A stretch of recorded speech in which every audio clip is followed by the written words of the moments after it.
academic literature consistently says that reflection is the key component to service learning. So without reflection, it's not service learning. So there are 4 C's of reflection, and continuous, meaning that it happens regularly throughout the semester.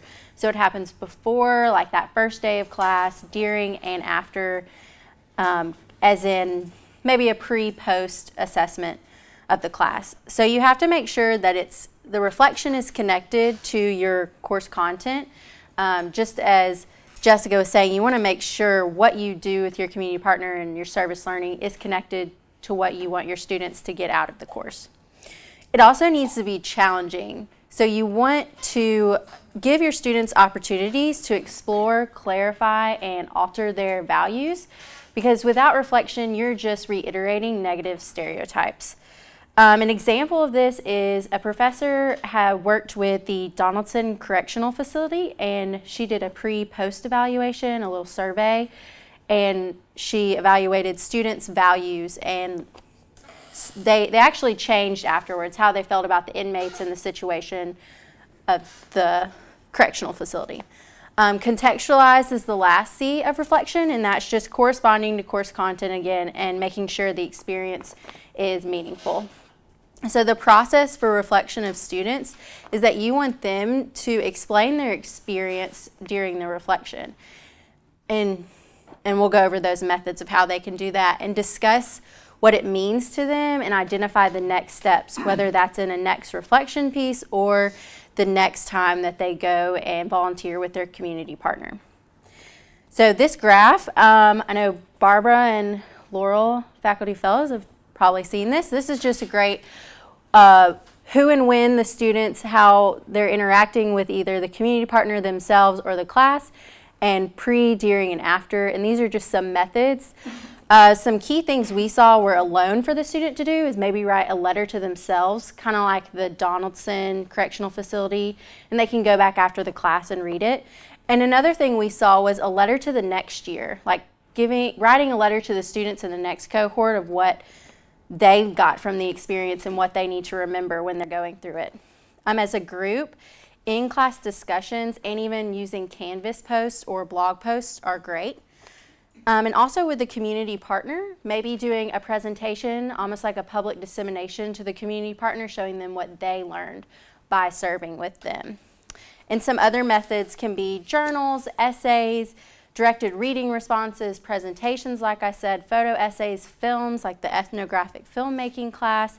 And also, this handout is actually another method of reflection. It's the DEAL model. A Southerner, I can't say certain vowels right. The DEAL model, and it stands for Describe, Examine, and Articulate Learning. And it was developed by professors and faculty at North Carolina State University. And it has some really great questions. And Netta, I was going to direct you to these that they describe their experience, they assess their progress since the last reflection.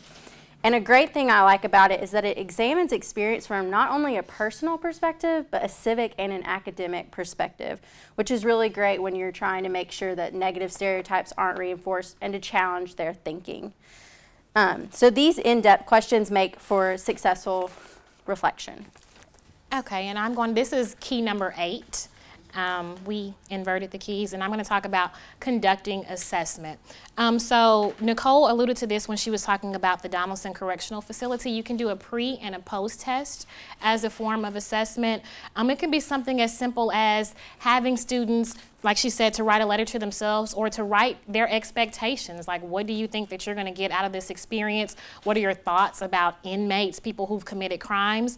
And then afterwards, you have them write another one. So you're doing like a pre-test and a post-test, and you're looking at the difference between what they thought prior to the service learning experience and after culminating that particular experience. Another way to conduct assessment is to use instruments and surveys that are statistically valid and reliable.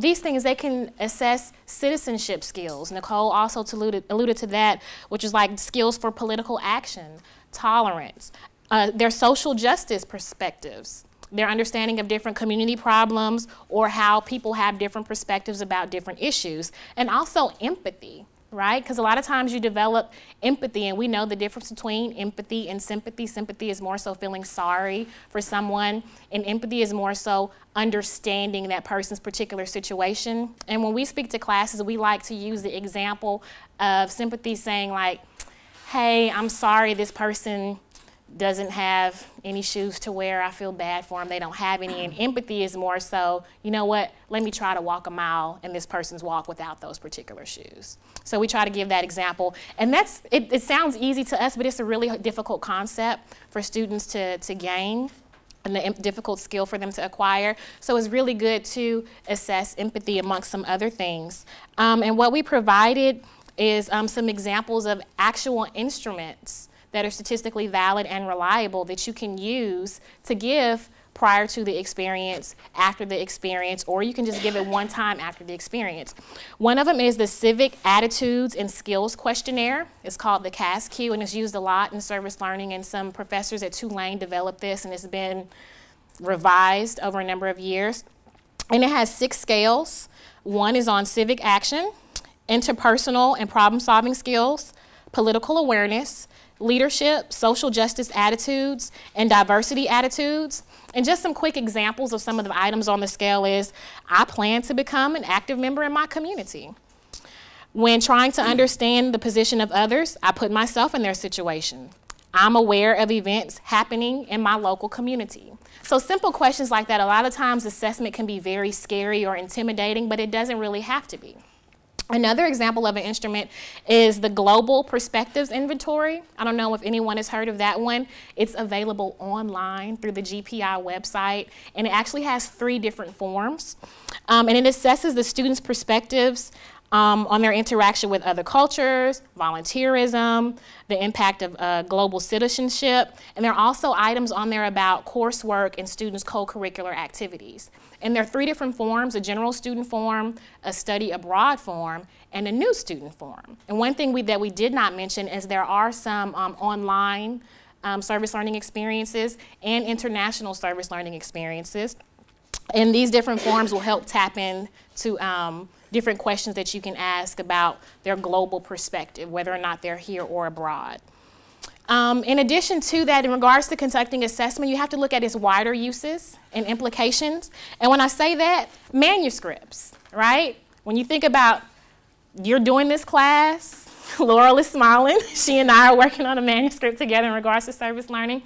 And so these surveys that you're giving out, you can actually write this up and publish it in a manuscript that has a high impact factor, right? And why is that important?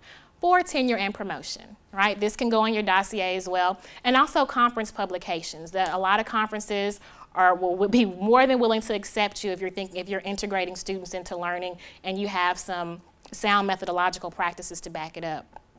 And then lastly, assessing your departmental needs and university needs. These are some of the bigger implications. A lot of the departments here on campus are accredited by their disciplines accrediting body, and you know you have to report measures and outcomes and all this different stuff when you're going through reaccreditation, and your service learning class could greatly contribute to that information. And then lastly, for the bigger universities' needs is SACS. UAB just went through reaccreditation, and SACS was here, and they always want to know about student learning outcomes. Was it measurable? How was it assessed? And this is the type of information from a service learning course they can use to help buttress all of that as well. All right, so our last key to successful service learning is public dissemination. So when your service learning course is complete, you need to educate the public about what your students did. You can do this with the UAB community by putting it on your departmental website or through social media. There's the Birmingham and Alabama community through media outlets, or even through your academic communities through journals or organizations. So when Digital Media's Anna Lloyd was a student here, she created this PSA. It's called Fresh Grown, and it features kids. They're promoting healthy eating, and actually got picked up by Michelle Obama's Let's Move campaign, which is really exciting. So this was put out through, if you want to go to it, put out through the national community, and also in the department, the UAB community, they posted on the website. So we're going to play that for y'all real fast.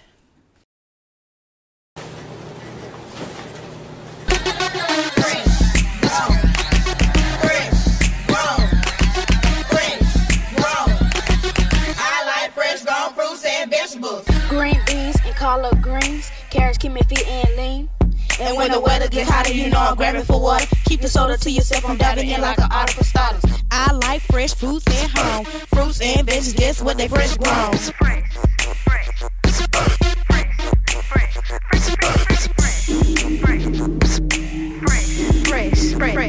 I constantly crave the way the fresh fruits taste. One of a kind flavor can't be replaced. Apples and oranges, pears and papaya, berries and banana, nature gonna supply you. The vitamins you need to be healthy and fit. Don't believe me, then I dare you to try it. When you're sitting at home feeling kinda bored, get your body out the door, eat smart and move more. Get on up, get on up, get on up, get on up.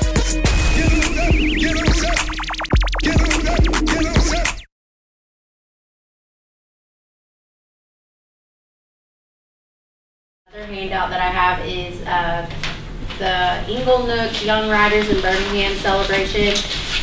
Jackie Wells taught a class riding in Birmingham, and she will be celebrating and disseminating information on April 8th, and y'all are welcome to join us in that. There's another way for dissemination. Every semester there's an expo for the spring.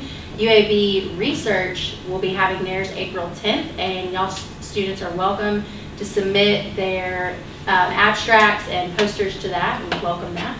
And that is all for our 9 keys to successful service learning. So if any of y'all have any questions, just, yes? You said you were